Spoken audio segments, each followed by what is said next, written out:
To me, it was delightful. Honest to goodness village.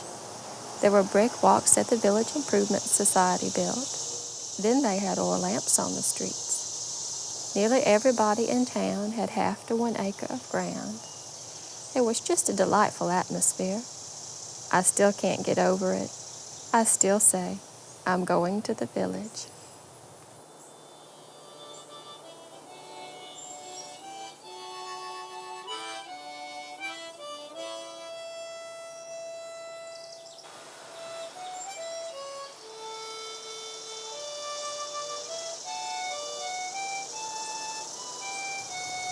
Everyone in Falls Church used to have a front porch. I would love to just sit on my front porch watching the world go by, or just being still.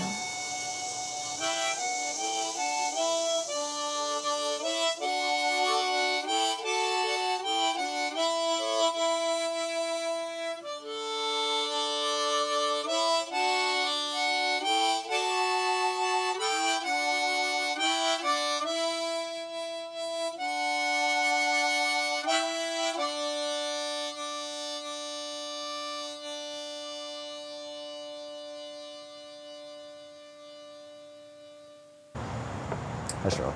Welcome to Cherry Hill Farm. Thanks. Hi, I'm Mark Coupard. I'm here on the porch with Shirley Camp at Cherry Hill Farm. And very often we have the front porches that have been around for a long time, but we have a rare treat today as we have someone that would have experienced the front porch in this particular house back in what era? Could you perhaps tell me who you play typically, and what groups you're with, and what area you're from? I reenact the part of Mrs. Clover, who was the woman who lived next door to Cherry Hill at the time that we have the house furnished for. It's furnished in the period prior to the Civil War, and the front porch was not on here at that particular time, but it did come on shortly after the Civil War. When was the house built? It was built 1845. But at that time, it was just a plain front. It had no porch on it, so it looked very, very much like houses in New York or New England would have looked. And currently, we look out here and we see today a pretty busy Park Avenue. Do you? How far did the front lawn of this house extend when this porch was first put on? Do you know? When the porch was first put on, it was farmland all the way to Broad Street, or as we would have called it in our time, the Middle Turnpike. Mm-hmm. And traffic, of course, was almost non-existent at that particular time, so there wasn't all the dust and so forth that you would expect today. You could sit out on the front porch, shell peas, snap beans, do a little darning, watch the children at play, and at the same time enjoy a little bit of outside air. Yeah. So it's a little bit more private space as opposed to most of the porches we've talked about are fronting the street, and you know, we've talked about how people come up and greet each other and feel sort of invited, whereas you might see them coming from a pretty long way if you were to have a guest. It really was like an outside room, and they could play a game or do something else on the porch. There wasn't a lot of leisure time at that time, except perhaps Sunday afternoons when no one was supposed to be doing anything anyway, and then they could sit and talk with a visitor that would come by, or read the Bible, or play some very simple game that they might have even played inside too. But otherwise, the front porch itself is just a transition stage from getting from the yard, which would have been fenced at that particular time. There were so many animals that were on the farm, and of course one did not want the animals eating up all of the vegetables that you might have around. There were very few plantings around the house except things that could be eaten, like asparagus, that sort of thing. Well, did they take any meals out here? You mentioned they prepared them. Actually, I think probably they ate ice cream out here. During the 1869-1870 time frame, there is an inventory that says there was an ice cream freezer at Cherry Hill, and it would have been very apropos to sit on the front porch and crank it until the ice cream actually came, with everybody that was around taking a turn. And then after it came, of course, bowls would have been handed out and people would have had a bowl of ice cream. And there's no time to waste at that point. You had to eat right where you made it. Yes, yeah, that made sense. Exactly. But for the most part, there was, again, we focused on kind of leisurely activities of the porch, whereas as you're saying, there really was a lot more work to be done in those days, and I guess people were just a little harder and a little tougher. I was thinking this morning, I was out in my yard, and we've had a bad season in terms of mosquitoes, and was slapping the mosquitoes, and I was thinking about the activities on the porch and how people would have put up with mosquitoes if they wanted to be out on the porch, or were they just hardier then and they just put up with it, or did they have some home remedies to keep the things away? Well, I think that's one reason why ladies have a fan, is that they can use that to fan away the flies as well as to get a little cool refreshment too. And the gentlemen always carried a rather large handkerchief so they could have waved away any persistent insect. And then too, people did not wear the scents, the perfumes that they do today, so perhaps they just weren't as attractive to the insects as today's person is. Yeah. Well, now we've got some electric lights out here. If you were to use this on a summer evening, or a spring or a fall evening, or would they have pulled a lantern out to light it, or do you see a lot of evening activities out here? People probably would sit here in the cool of the evening and not even turn a light on. The Riley family came in the 1870s. Their children grew up here, and there would have been a lot of action for them at that particular time. But by the 1940s, the porch was fast fading from a leisure station to just a pass-through that one went out to the sidewalk and on to work or business or whatever one was going to be doing at that time. Recently, I think people are more likely to sit on the porch and just spend a little time contemplating what's going on around them and becoming immersed in things away from the world. You can sit here and look at a tree or at the lawn, the boxwood, and it just gives you an entirely different perspective on life. Brings a little serenity in. Yeah, this is probably the best known porch, certainly the best known house in Falls Church, and it was recently painted. It really looks nice. It's been restored very nicely, and it's furnished in as you said, in what's the period? I'm sorry again. The 1850s, prior to the Civil War. My kids particularly enjoyed the toys that are in there, and I can see kids were kids then as they are now, and I'm sure they scampered up and down these steps and had a lot of fun out here. I mean, I guess here's some folks coming by right now. Oh. Hello there. Hi. Hello. Hope you're enjoying Cherry Hill. Yeah, it's beautiful. Good. Well, we're just having some questions about our porch right here now. What would you do if you had a porch on your house? Or perhaps you do have a porch on your house. Well, we don't have a porch, but if we had one, I'd sit outside and read. It sounds like a perfect place to read, and I think that would be a wonderful thing that people have always done. I'm sure they sat here and read from the time the porch was first put on, and each generation had a time to read. It's something they really enjoyed reading. Yeah. One of the famous people that came here, the most famous, I should say, was James Whitcomb Riley. He was the nephew of the Rileys that lived here and cousins to the children. And at the time, he was a very well-known poet. He wrote humorous poetry, but he was favored to read his poetry even in places like Washington, D.C. So he would come on visits to Washington to read his poetry, and then he would come out to Cherry Hill. And so that was their famous person at that particular time. Of course, very few people know about Riley right now, but he does make an interesting read if you enjoy old-fashioned type activities. He worked with the Victorian Society. I'm a member of the Victorian Society and the Friends of Cherry Hill. And so there will be a reenactment after Thanksgiving on the Saturday after the 11 o'clock to 3 o'clock, which shows the period during the Civil War. We're reenacting in 1862 Thanksgiving. And then there's other things like Farm Day will be in October. That's October 14th. And that's really great for children to see some of the old-fashioned activities. All right, well, I look forward to that. Good. And thanks again. Thank you. Bye-bye. Bye now.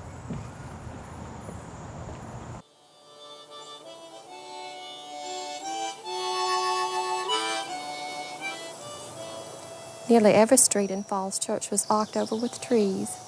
You walked under a bower. That's what made Falls Church so attractive.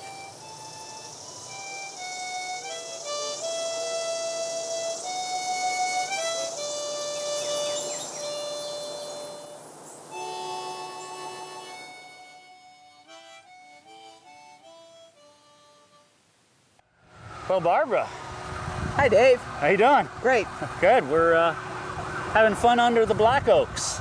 Yes, we're right here on South Cherry Street at the new Whittier properties, and we're fortunate enough to be standing under trees that survived all the construction. Good point. And to add to the ambiance, we have land clearance and tree removal and chippers. And over here behind us, which you can't see, is we have the paving company is ready to pave the asphalt here. And it's just really gives you a sense of what these trees went through. Well, it is amazing that they can survive all of this urban environment that's going on. We didn't stage this. Now these trees are what, the 5 black oak specimens? Yes. The black oak is characterized by a very wide brim. It doesn't have a lot of twiggy, much like other oaks, pin oaks and white oaks. But you'll see that how wide the branching is. It's very open. Yeah. Therefore, you don't see them planted much in the urban environment. They're mostly forest trees. Well, they're really hard to find. Yeah. I mean, I was doing some research just before this and found out there's only one nursery in all of Virginia that sells black oak that are balled in burlap and ready to plant. And they're in Richmond. Waynesboro, I think, Waynesboro Nurseries. Right. And so these were planted when the Whittier School was built. So sometime in the 40s, I believe, late 40s. Right, and just so for these new folks that are new to Falls Church and new to the program, Whittier School was on the site, thus the Whittier name. Yeah, that's right. So we worked real hard to save these trees. These weren't scheduled to be saved. These are specimen trees, but technically, these were supposed to be cut down. And when we worked real hard on saving these, look at that truck going under there right now. He's barely making it. We had to make a pact. Exactly. To save these and have the homes set back. I was just talking to one of the homeowners who bought it specifically then because of these trees. And but they form half a canopy over the street, I'm sorry. The tree right, and secondly, Dave, they're well balanced. I mean, the canopy is, often you'll see the canopy and it's up on one side and down on the other, and I think they've really achieved a balance here with the branching. That's right. And they just did something else recently. They just got, not entirely, but mostly rid of the English ivy and the poison ivy that was growing around it. Yes, I remember when that. you look at the trunk here, you can see all this reddish, hairy stuff from the vines, and that was good because the poison ivy isn't so bad, but the English ivy just kills trees. And I was very happy they got rid of that. And look, there's a wonderful moth right up there. You see that on the, hidden up there, all well camouflaged. Well, looking up, Dave, you can also see the deep furrowing that comes on the new branching. It's kind of interesting. Well, that's unique to the black oak, isn't it? I don't think the white oaks or even the other red oaks have that. Now, Barbara, it's called the black oak. Why is it called black oak? Because of the darkness of the bark, and when you look up, they really do look black, the branching. Yeah. Now, I've seen them in the forest, and they're actually darker than they are here out. I don't know if that has, because there's more sunlight here, but in the forest, well, perhaps they're the really ivy, dark. which just as recently been taken off, may have contributed to that. Because they just took this off like a month ago. Exactly. And don't you, also, I think we talked about this, that the tree has several other names, like yellow oak, dyer's oak, and now, wait a minute. Black oak and yellow. How can it be black and yellow? What's this black and yellow stuff? Well, they use the inner part. When you take the bark off, the inner bark is actually a yellow. It's very bright yellow. Okay. And they use that in dyeing. And they say in places that are in the backwoods and Appalachia and other areas, they still use it for dye. It's very strong, natural yellow. Now, you said dyer's oak, so it was like so it was called dyer oak and yellow oak. Okay. Exactly. All right. And I understand also the tan bark, we use the tan bark in mulch. People like the light color. Wait a minute, tan bark, that's one of the names is tan bark oak? Yes, the tree is a tan bark oak. Okay, so it's got black oak, yellow oak, dyer's oak, tan bark oak, all the same tree. Right, it's all the same tree. So it's got a lot of tannin in that they use for, what do they use the tannin for? Like leather? Yes. Okay. That'd bring us some yellow leather, wouldn't it, I guess, with the yellow? Yeah, that's interesting. These leaves are kind of interesting here. Yeah, they're rather large. They look almost like a pin oak leaf, except they're so much bigger. Well, this is another confusing part, because if they're pointed like this, that means they're of the red oak family. Exactly. But this is a black oak that's also Right. called yellow oak. I mean, we got almost the whole spectrum of colors here in this Right. one tree, you Right. know. And so you said it gets mixed up with, I'd mix this up with the pin oak. Exactly. It is just a much larger leaf, though. It looks Yeah. like it's at least another half again bigger. Okay. And secondly, I'm sure the autumn color is Okay. very similar to the pin. As people know, pin oak keeps its leaves practically all through the winter, and you're raking them halfway through Right. the spring. Right. Yeah. Now these acorns, these are very small. Flat. They look like somebody bit the end off of Yeah. them. Right. And they now the black oaks of all and in the red oak family, they set them, I understand, every 2 years. I mean, it's as opposed to the white oak, which you get acorns every year. You only get acorns every 2 years off this. Right. Okay. And of course, a lot of people know this, but when a tree is under a lot of stress from drought, they'll produce more acorns, and part of that reason is for the continuing of the species, and you'll notice okay. that with a lot of trees. Well, this should be putting out a lot of acorns then, because I mean it was highly stressed by the construction. Even though they had tree fencing, I've drove by here a number of times, and big equipment was driving right over the roots. Exactly. And then the contractor came in and pruned back. So after compressing the roots, then they pruned back further. So that's going to be under a lot of stress. Good thing we have a lot of water this year. Yes, very much so. You can see some twig die back here, and Yeah. I hope that the trees, once we get some of these winds that come with our hurricane season, where we get the storms that come with the thunderstorms, a lot of these twigs will drop, and it's natural pruning that occurs. Now, this is right down at the end down here by the stoplight is Hillwood that crosses. Yes, and sir. Hillwood is one of the streets that's going to be used in the neighborhood tree project. There's a pilot program to plant trees. And Right. this is kind of what I understand they want. Exactly. They want to develop trees that are going to have a nice canopy over the street, gives the shade. So this is one example, this side, not the other side, but Right. this side of the street is one example of what the neighborhood trees program is trying to recreate. Exactly, and as they say, the best time to plant a tree was 20 years ago. Yeah. So at least Yeah. we're starting, and maybe the children will appreciate it when they buy their homes on this street, Right. much like the people who did here, because I'm sure they appreciate the trees and the setback that occurs. It's just a wonderful ambiance, I think. So if anybody wants a black oak that looks like this, and they go to their own retailer, maybe Greenscape, for example, and ask for a black oak, it's probably good that they're informed, because actually most retailers will not carry a black oak. Exactly. And you can say, tell them to order their black oak from Waynesboro Nursery in Right. Waynesboro, Virginia. Right. And not pushing them, except they're the only ones who do it. Yes, exactly. And unless you want to plant the acorn and see I what did happens. plan to come over and pick up the many acorns on South Cherry Street between Rolling Trace and Hillwood. Exactly. Well, that was fun. Thanks for showing me these black oaks. These As are great. always, I enjoy it. Thank Great. you.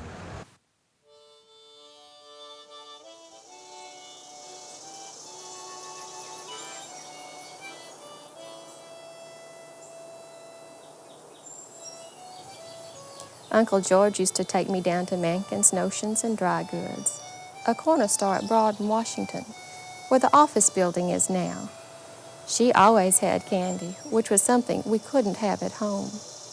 It was a great treat for me to go to Mrs. Mankin's store and have those marvelous penny candies. Uncle George used to carry me down to the store and get them for me. Mother didn't approve, but he did it just the same. I enjoyed it.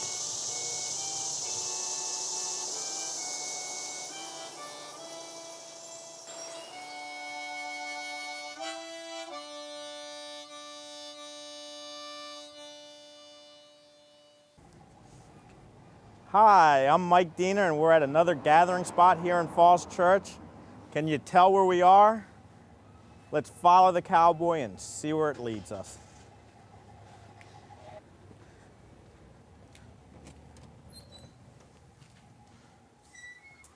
Hi, Hi, Mike. I'm Mike Diener. Your name? Paul Puckett. Hey, Paul. There's a cowboy outside that Yeah, led me this direction. Can you tell us where we're at today? This is Dixie Sheet Metal Works at 111 Gordon Road, Falls Church, Virginia. And that's our tin man, Mr. Dixie. Mr. Dixie. Yeah, Great name. He was made in 1962. And he's on some Library of Congress? That's the Library of Congress. Came out and did an article on him. It was in the Post a few years back. And the Post did an article this a couple weeks ago and was in last Friday's Post about the unusual things around the Washington area, and our Tin Man was in that. In the weekend section. The That's weekend section on Friday, right? the one site in Falls Church that they mentioned. Right. And there he is. And he's number 16 site on the map. It shows it Falls Church. And what makes him so special? He's kind of the giant Tin Man that people have seen over the years. He kind of watches over Dixie sheet metal. This is a sculpture man we did some work for, Mr. Calfee. Up in Rockville, there's a big brass sculpture that he had the plans to, and we did, and it's setting up at the rec center in Rockville. We did a kiosk like this for someone close here in Falls Church out of brass, and be nice if we made a whole bundle of them for people around here in Falls Church. Right in Falls Church, that would look gorgeous.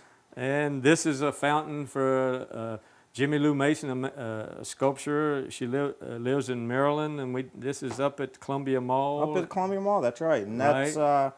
So how did you develop that? You got water flowing through water that? flowing through it, and it's got the mouth of it real small, and it shoots it out in a flat stream. It comes out of the mouth of the sculpture, and it's real neat. It's up at the Columbia Mall, and in a hood. It's over in Potomac, Maryland, and we made for this. Well, that's great. So now how long have you been in the city of Falls Church? Since 1947. And how long have you been a chamber member? Falls Church chamber member. I guess that long too, since 1947 or 50 or somewhere around there. That man started it in 45, John H. Hours. And Bob Cook sitting here used to work for us, and he's a painter, so he's painting of this. Good work, Bob. Nice to meet you. City of Falls Church train station and the City of Falls Church rec center. And so you want to go outside and see let's see some the more operation. This way, Mike, and we'll go back and show you some of the articles. This is some operation. Thanks, yeah. So what are these guys? They're making panels for some customer. It's a 10-foot brake, 60 tons and stuff like that. And we can What do would up that to be 10, used for? Making fans and panels. This is for ceiling panels for a high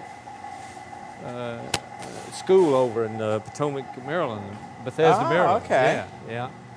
And, Wow. Okay, Mike, let's go back and see some of the things in the back. This is where the fun stuff gets made? This is where the fun stuff gets made. So how old is Dixie Cowboy? He was made in 62. Whoa. 1962, he was in the Falls Church parade, Memorial Day parade that year. He was on a little trailer behind a truck, pulling him down the parade route. That's outstanding. Yeah. Mike, this is some of the stuff we make. This is a rotisserie chicken cooker we make for restaurants, and they cook 25 chickens at a time on them, and charcoal. So where's this one going?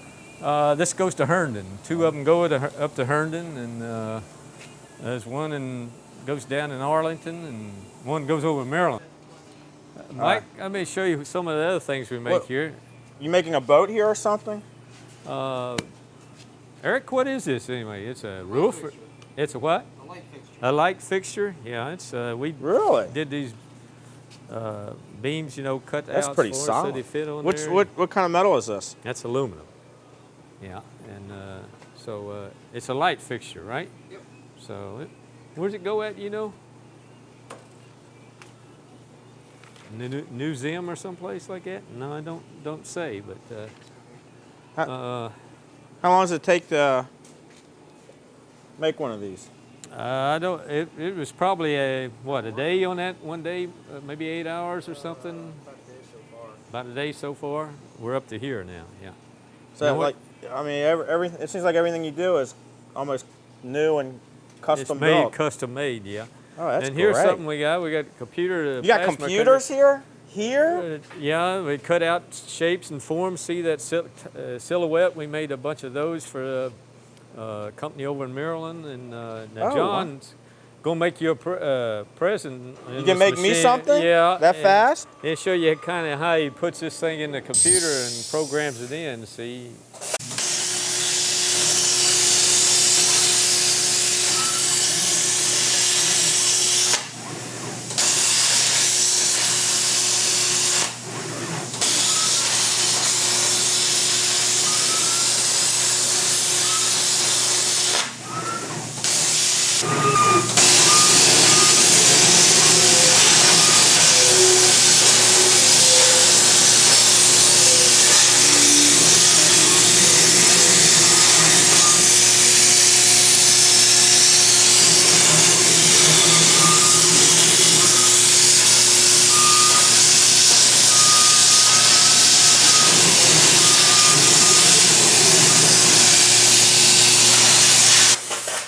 And John has it here, and All right. this is something you can remember Dixie sheet metal by. That's right. You even spelled my name right. Outstanding. Good, good. Wow. good. So now, if I wanted to start hanging out here, what would, you know, it's a good gathering spot. What would could we make cool things or? Oh yeah, any shapes you want.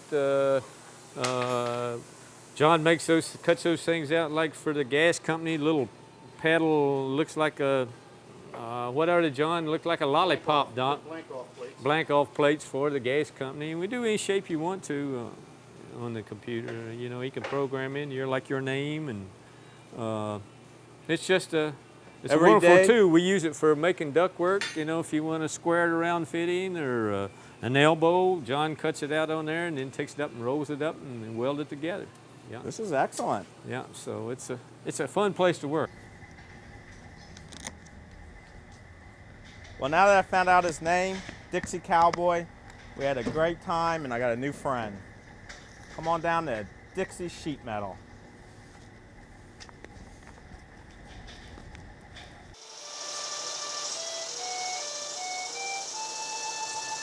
I loved going to the village. Everybody knew everybody. I would say, "Hello, Mrs. Brown," or "Hello, Mr. Hawkshurst," and they would all know me and my kin.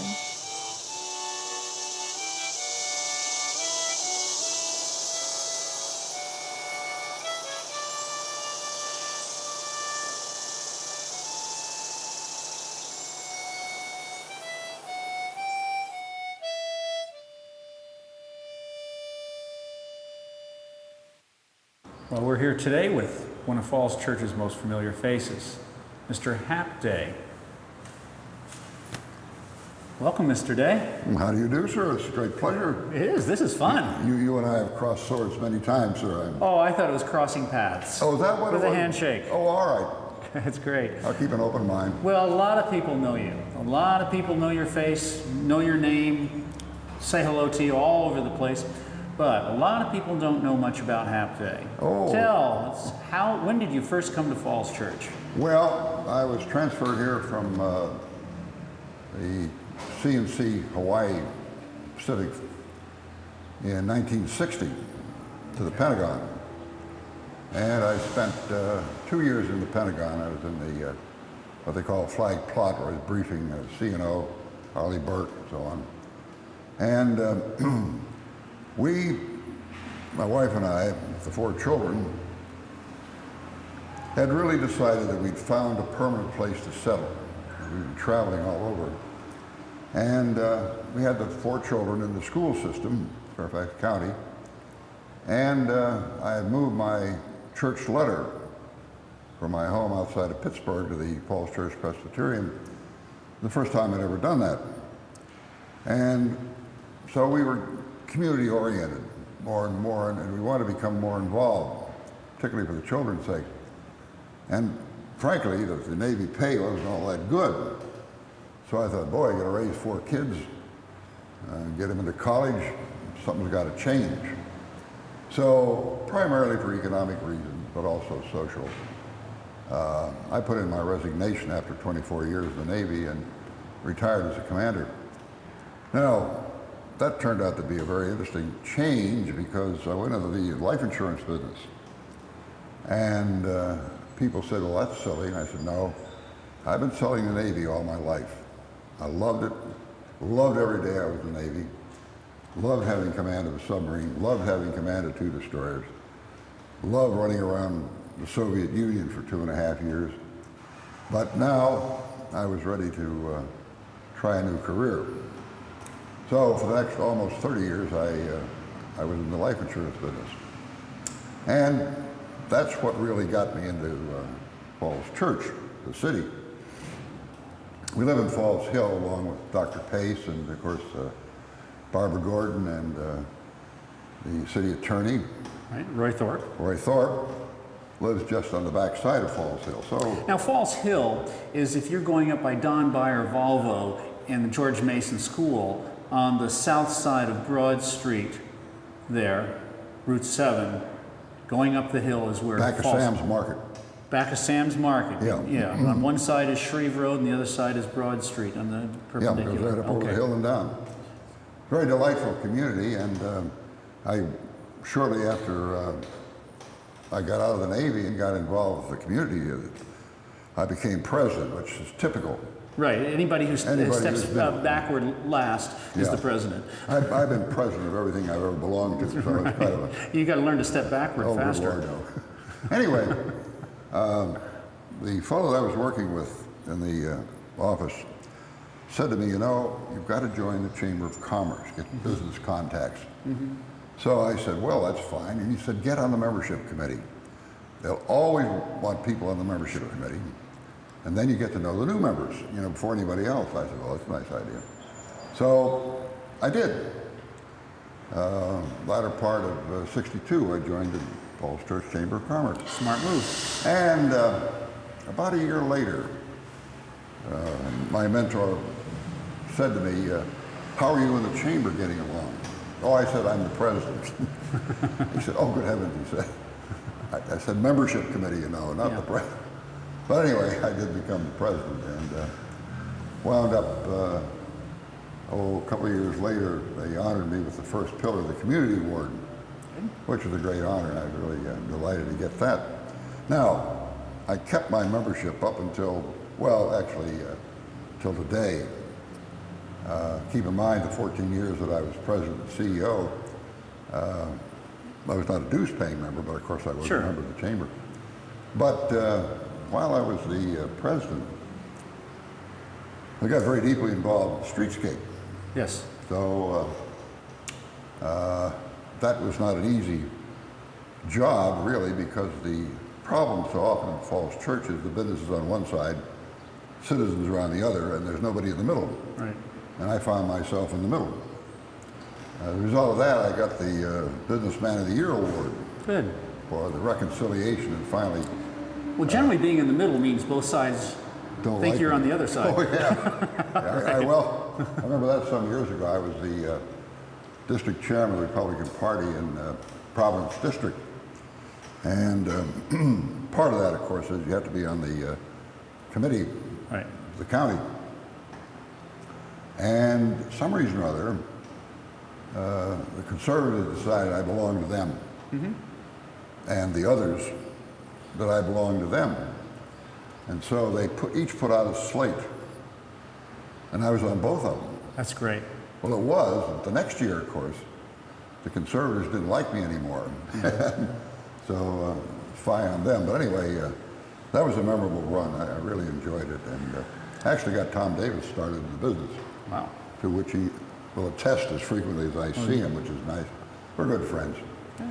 But anyway, working with the city, of course, those 14 years covered a great deal of territory. Well, my wife was with the recycling, you know, worked on the recycling, thinks of you as one of her great leaders, mentors, because she came to you right when she started, said, now who do I talk to and how do I go about this? And she was very grateful for all the help that you have given her over the last 12 years on getting this nationally award-winning recycling program. Well, of course, you're married to a very wonderful woman. That's I know true. You realize That's that. true. Not only talented, but just truly a great human being. But I was on the recycling committee, on the Business Development Commission for almost all of its existence. And then when they dissolved that, brought in economic development, of course, I stayed on there working with the Mayor's Committee to keep an eye on that group as it formed and bumped and traveled along the road to its present site, where now apparently is about to get a windfall of $1.5 million. So, you know, they've done pretty well. Well, Hap, you've been the center of the brouhahas and every battle, every discussion we've ever had in Falls Church, and that's what's wonderful about Falls Church, that there are so many people like you, many people having a diversity of opinions that lead the charge and make this an exciting place to be. And that is one of the major draws of Falls Church. That is very exciting with all the discussions. But now you've moved on to another area. So you've retired so many times in your life. You've retired again and from the chamber, and you're moving on to something else. That's why we're here at WFAX. I consider myself a professional retiree. That's great. Retired from the Navy, retired from the insurance business, and then from the Chamber of Commerce work. But Doris Newcomb, who's a dear friend, and I have been together now for quite a while because Nick Benton and I, before I retired, of course, I think going back almost 10 years now, have had a radio program here. And she asked me if I would do a local, much the same as you're doing, you see. Right. And you've been my guest a couple of times, and it's delightful.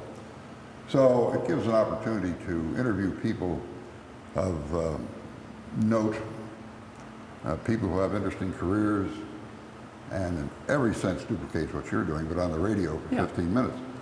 And we put that on at 8:45 on Saturday evening. So Saturday evening, 8:45 on WFAX 1220. Right. And then, of course, on Monday evening, Nick and I have the half-hour TV show on 38 when they're up. Yes. No, it's Which wonderful. Is not always. It's not Cable 38's fault. That's it's not Cable say. 38's fault. Yeah. Well, anyway, with some exceptions, we serve as the warm-up for either the City Council or the following week for the Planning Commission. Right. So that's been a lot of fun, and really that, along with a lot of writing, and of course, as I said, I've been president of everything I ever joined. I've also been the secretary of my Naval Academy class for almost 55 years. So I have writing to do in connection with that. You're still with, is it Kiwanis? Oh yeah, I'm president of Kiwanis. Oh, okay, yeah, of course. And why ask? And you're in something else too. You're in some other organization, aren't you? Well, I'm the treasurer of the American Society of Financial Advisors and Professionals. I need to talk to you after we shoot this then. Yeah. Okay. And I have 2 degrees, master's degrees in management and financial planning. And I also have been the almost permanent secretary of the Naval Academy Alumni Chapter here. And that goes back for almost 30 years, I guess. Well, Mr. Day, you're truly an icon, let alone a familiar face of Falls Church. Well, and we owe a lot to you for doing what you have been doing for so many years and are continuing to do, and look forward to hearing you on WFAX 1220, 8:45 on what night? Saturday. Saturday night. Right. Hap day. Thank you.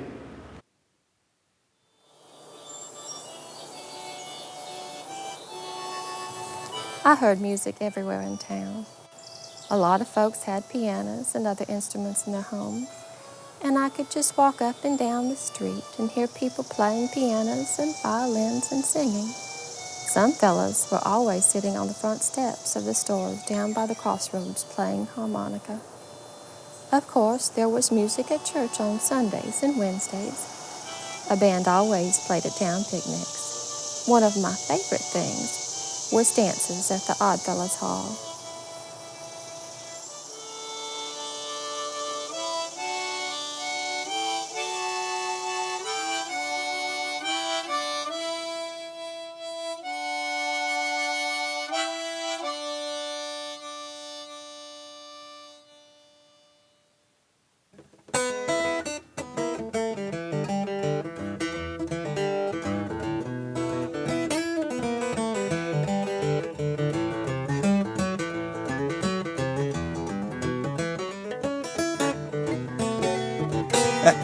I could just let you keep playing. All right. I'm Jim Edmonds from Fox's Music, and you know, there really is music everywhere here in Falls Church City. You know, we're very fortunate, and today we're very fortunate because we're visiting with a luthier, Steve Ripley. How you doing, buddy? Jim, good to see you. You bet. Yeah. Steve, I know what you do, but tell us what a luthier is, and what do you do? Well, a luthier is a person who builds and repairs stringed instruments. Mm-hmm. I specifically concentrate on guitars primarily, guitars, mandolins, banjos. I've done some work on violins and cellos and basses, but primarily guitar work. I'm fortunate enough to know Steve because he's doing most of the repair work for Fox's Music Company, and I asked him if he'd meet with us today and tell us how he got into the business, tell us about some of the repair jobs he's done, tell us any anecdotes he's got. You were telling me one off camera earlier about an elderly woman who called you in to check out a couple guitars, a couple basses. Oh, a friend of mine actually was playing an embassy gig a few years back, and a woman came up to him after the gig, said that her husband had died a few years back, and was he interested in getting his string bass that she had in the garage. He brought it over to me to be repaired, solid wood, European-made, 150-year-old stand-up bass, worth a year's salary. Right. You see that sort of stuff occasionally. I don't see too much of it, but... Well, I know we've occasionally called on you to give us a rough estimate. I mean, a lot of people who have their guitars, their violins for that matter, they're of course they're concerned about how much they've appreciated and what have you. A lot of times it's very disappointing. But I know we've had a couple Martins come in here that have been kind of a surprise. Tell us about your repair work. Tell us some of the things you do. Well, it's a pretty broad range of stuff. It's basically checking the action height on the neck, checking the condition of the frets, checking the instrument itself for physical damage, cracks in the top, cracks in the bridge block, checking to see the machine heads are lubricated and in good condition, adjusting the truss rod in the neck if it has a truss rod. This guitar doesn't happen to. Anywhere from those simple things to guitars I've gotten from airport damage in a box this big, and somebody says, "Can you please put it back together again?" It's always interesting and it's always different. Well, I know we stake our reputation on the work you do, and we've always been pleased. I'm not trying to make a commercial out of this, but one of the things is that we rely on you is we'll get in a batch of guitars. I know recently we got some from a country I don't want to mention, but all of the I believe all the frets were loosening up or something. They had, yeah, I remember that episode. A number of frets loosening, and more of a problem was a severe hump. This should be a relatively straight line all the way through, and if you don't build a guitar correctly, when you glue this section together, the neck and the body, you wind up with a thing that's not straight, and they don't play. Yeah. Well, talking about building, what do you got back there? I think you got something you want to show us. Oh, this is just a little oddball. Here, let me take this. Not your standard steel string guitar, mostly built for stage appearance. I built back in 1984. Excuse me for laughing, but it's not your standard guitar. No, it's not. It's not at all. Can you give us a couple licks? Yeah, it's actually more of an electric assisted guitar, but...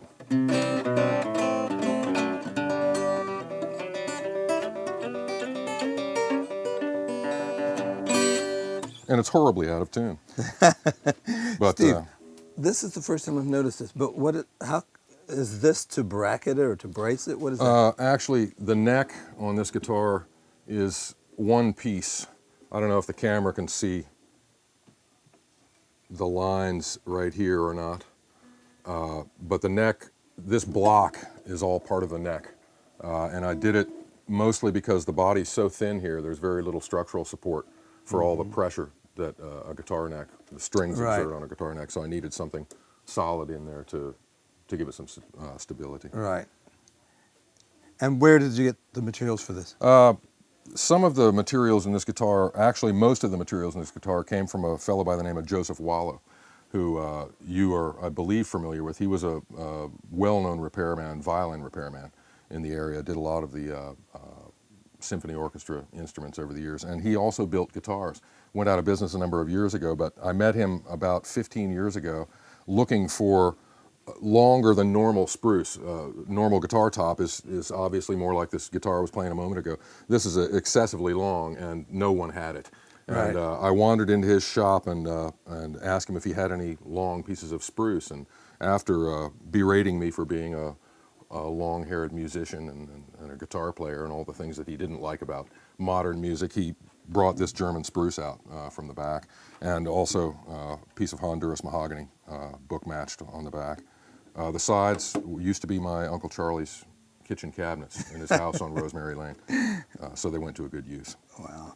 And the neck block, I believe, yeah, the neck and the machine heads I bought from Joseph as well. A good man, retired now.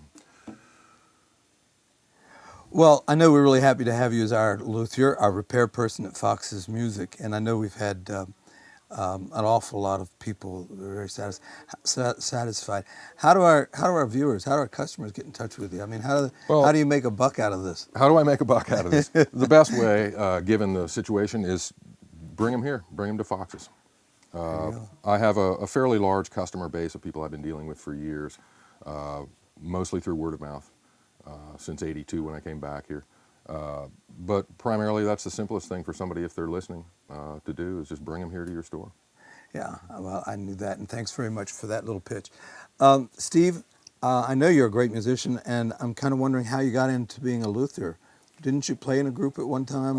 Yeah, I did. I played in a lot of bands in the late 60s through the 70s. No one else was doing it, and things were breaking. And when you're out on the road and things are breaking, somebody's got to fix them. So it was sort of just necessity being the mother of invention, primarily. I got into it slowly and realized I had a bit of a talent for it. And I lived out on the West Coast for a number of years, and I apprenticed to some boat builders, which is where I really learned a lot of the woodwork that goes into this sort of work. That's was from amazing. guys that really know woodwork, English boat builders.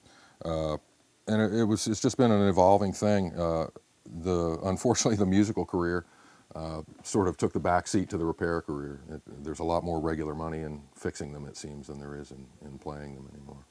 Can you give us another few licks? Sure, on the other guitar here. I hate to...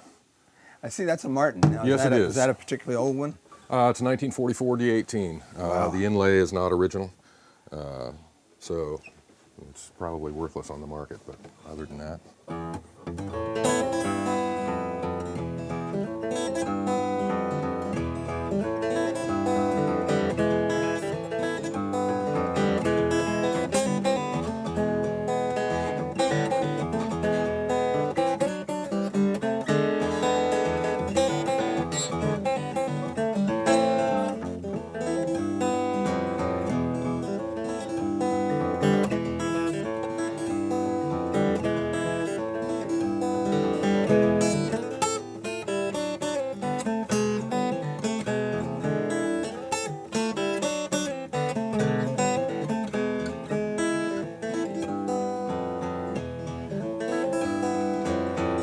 All right, here we go. All right. Thank you, buddy. Thanks a lot. Take care, Steve.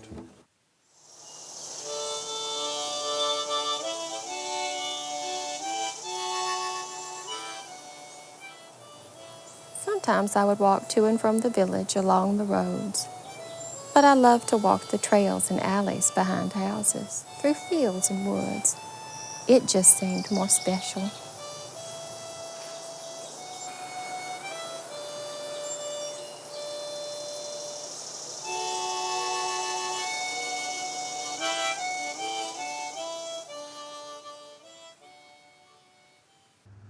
Back in the 1880s, James Whitcomb Riley was one of the most famous poets from the United States.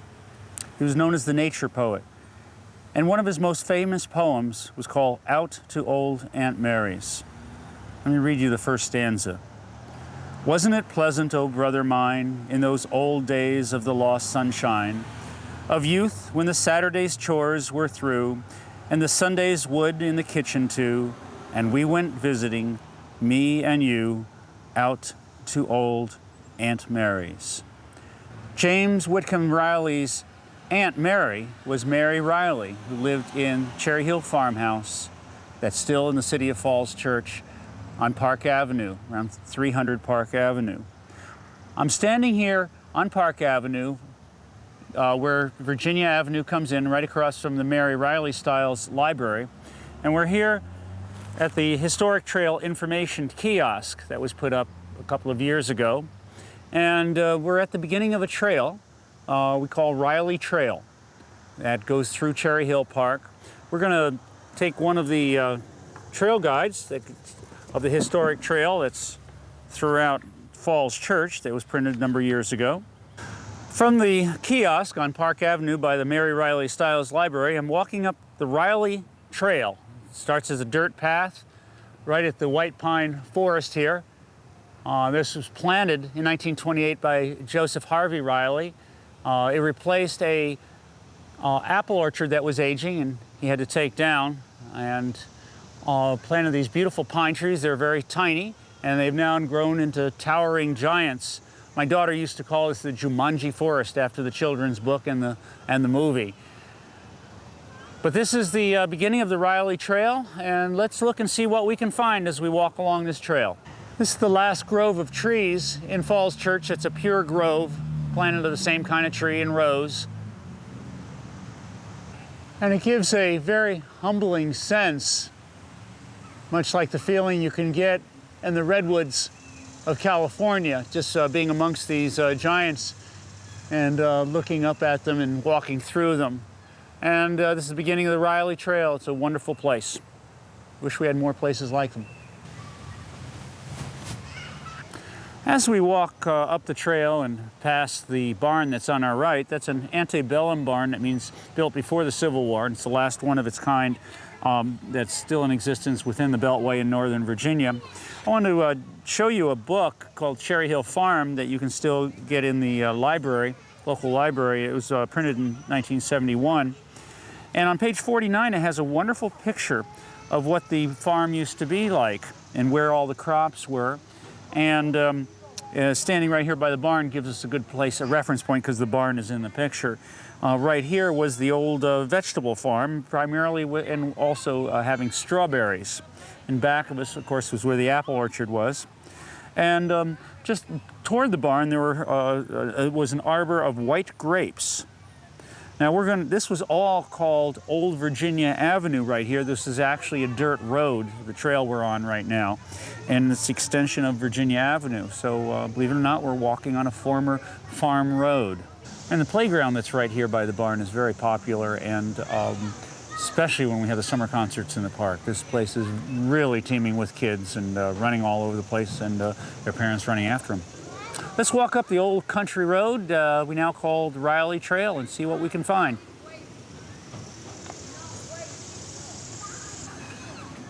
As we go past the playground, we're going to a big tulip tree and have a beautiful red bud here and cherry trees. And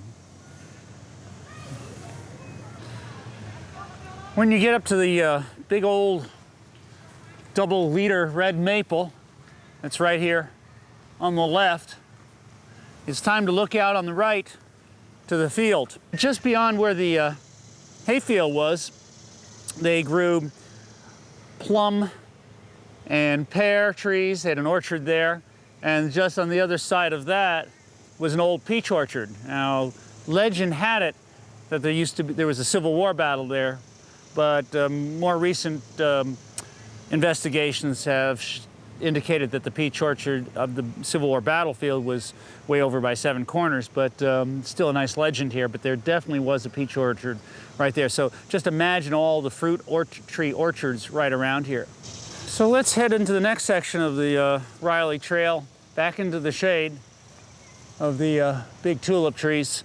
And we'll head up this hill. It's been called many things. Originally, this was called Poverty Pines. There were these old Virginia pines in here. Those were called Poverty Pines, and the members of the Riley family built the what we now call the Senior Center or the Gage House, but they call it Poverty Pines. Yeah, you begin to really feel like you're in the woods back here. In fact, here's a tree right in front of me. You look up about 15 feet, and you see a great hole in the tree. That's a couple of them that are woodpecker holes. You don't see that too often in the city. We're entering the part of the forest or trail that's my favorite part, and it's grown up on both sides, and even with some of the potentially irritating sounds of the city in back of us and development, you really can get a feel of the woods in here and what it may have been like at certain times. We're heading up Sledding Hill here, and this is where kids really hang out a lot in the winter. And there's just one spot up here, and you can't really tell too much in the middle of the summer where that is, except there's one trail that goes down. This is one of the few places in town where kids can freely sled in the winter without worrying about fences or cars hitting them or anything like that. And it's just clear shot all the way down, as long as they don't hit a tree, of course. Oh, here's something I love to see in the trail. It's a dead log across. It makes you really begin to feel like you're back in the woods. It's amazing how many people take this one trail when they could just walk across the lawn down there, just not too many feet away. And but they love to. We all love to walk on these dirt trails with logs across the road. When you're walking through a trail like this, always want to be looking up at times to see the sky through the canopy. Especially when you really watch the clouds moving. And one of probably the least appreciated life forms, the fungus, you'll see around, and they change throughout the year. And these are kind of dull looking right now, but sometimes you find them in wild orange and yellows and there's different colors. And the fact that the city has chosen on purpose to leave some dead and dying trunks along the ground is really to the city's credit, to allow this form of life to continue and do its work. It's part of the whole ecosystem that improves the soil and the air and everything. So it's interesting to watch. It changes throughout the whole season. Going down to the final leg of the trail, heading out of the park toward Great Falls Street.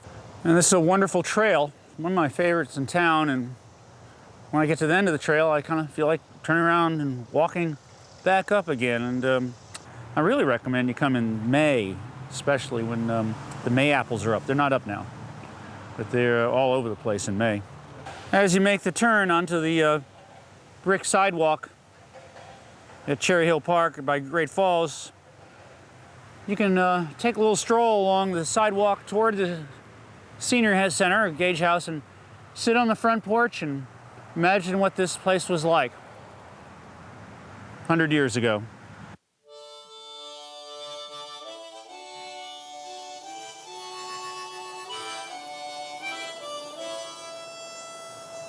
One of the most interesting things to me is that right in the middle of Falls Church, right in the middle of one of the fastest urbanizing areas anywhere, we have magnificent old houses and trees, beautiful music still in homes and on the streets, marvelous places to gather, and trails to return home on. It makes me wonder why these wonderful qualities of village life remain here in Falls Church.